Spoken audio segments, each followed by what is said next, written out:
नमस्कार, स्वागत है आपका 4 PM पर। मैं हूं आपके साथ अदिति।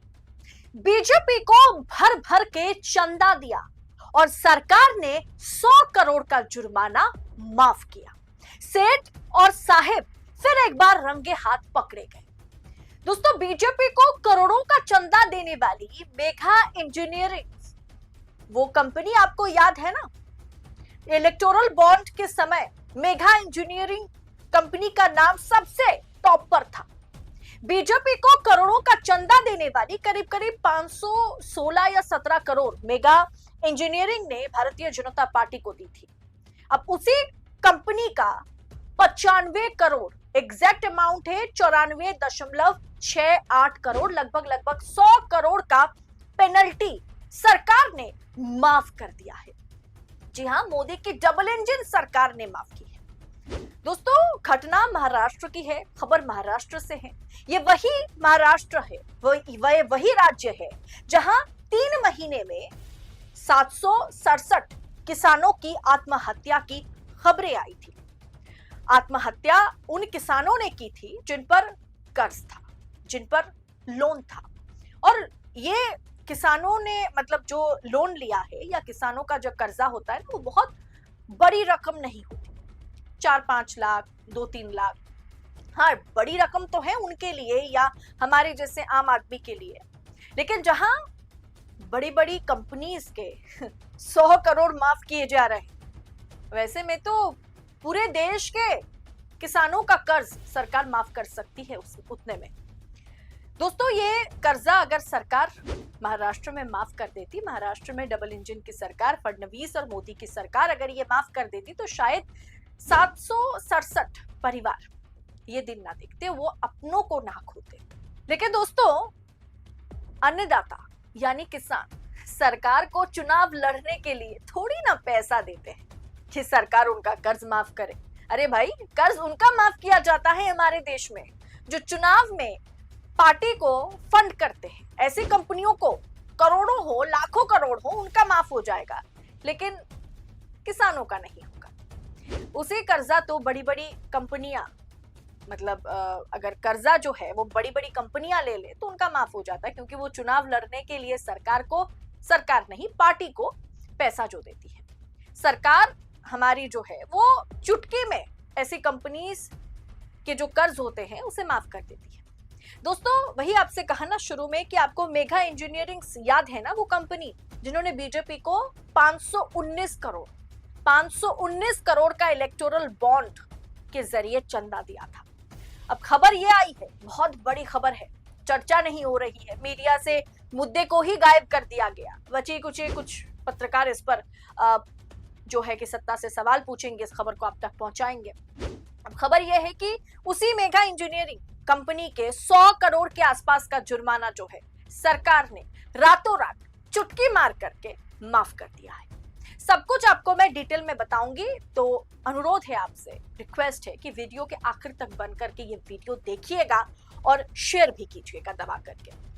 दरअसल क्या है, शरद पवार गुट के विधायक रोहित पवार ने यह दावा सबसे पहले किया कि हैदराबाद स्थित Megha engineering and infrastructure limited पर लगाए गए 94.68 करोड़ के जुर्माने को कथित रूप से महाराष्ट्र सरकार ने माफ कर दिया है।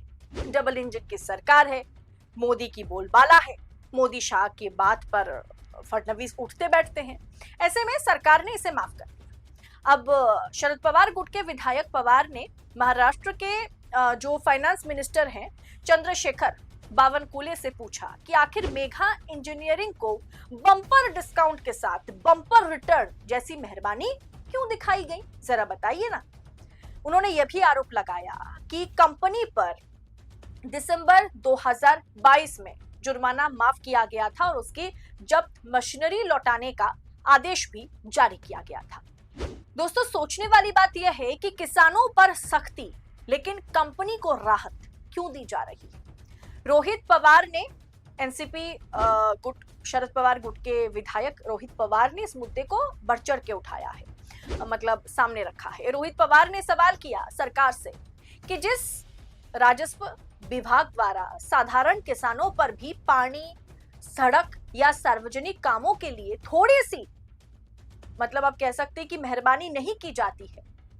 ऐसे में मेघा इंजीनियरिंग को इतनी बड़ी रकम की छूट क्यों दी गई है?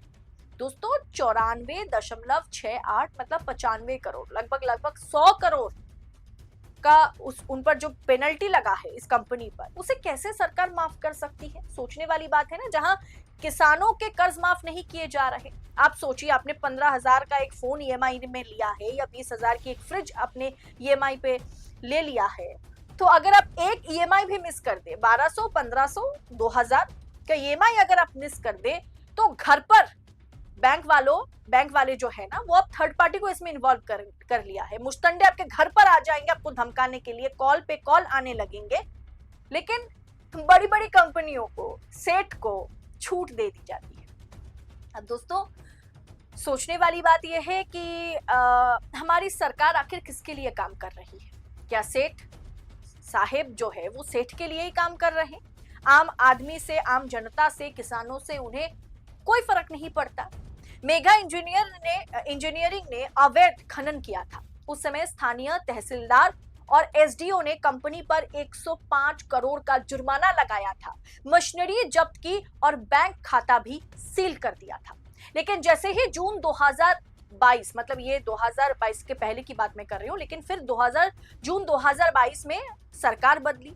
दिसंबर 2022 में कंपनी पर लगा जुर्माना माफ कर दिया गया और उसकी मशीनरी लौटाने का आदेश जारी हुआ। मतलब जो मशीनरी जब्त किया गया था उसे लौटाने का आदेश जारी हो गया।